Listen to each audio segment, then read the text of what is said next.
चालू हंगामामध्ये भंडारा जिल्ह्यामध्ये 31 लाख क्विंटल धान खरेदी। शेतकऱ्यांच्या घरी अजूनही धान पडून असल्यामुळे शासनाने आणखी उद्दिष्ट वाढवून देण्याची मागणी। जिल्ह्यामध्ये 252 आधारभूत धान खरेदी केंद्रांवर धान खरेदी सुरू।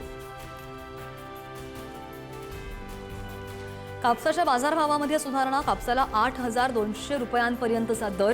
कापसाची आवकही घटली आहे। पुढील काळामध्ये भाव वाढण्याची शक्यता।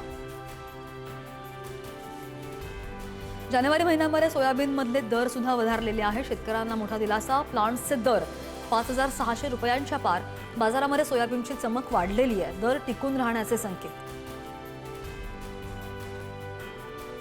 विक्रमी दरवाढीनंतर शेवग्याच्या भावामध्ये मोठी घसरण। आवक वाढली आणि त्यामुळे शेवग्याचे भाव स्थिर। बाजारामध्ये शेवग्याला 15,000 रुपयांचा भाव। मक्याचा भाव दबावामध्ये आहे। हमीभावापेक्षा शेतकऱ्यांना मिळतोय कमी दर। हमीभावापेक्षा मक्याच्या दरामध्ये 300 ते 400 रुपयांची तूट। तर मक्याची खरेदी संथ। शेतकऱ्यांना बसतोय दराचा फटका। कापसाचे भाव स्थिरावले। सरकी तेजीमध्ये आहे आणि त्यामुळे कापूस दराची पातळी कायम। कापसाला 8,000ची सरासरी किंमत मिळते, दर मिळतोय।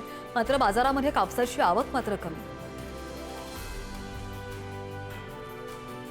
देशामधील बाजारामध्ये सध्या तुरीला चांगली मागणी।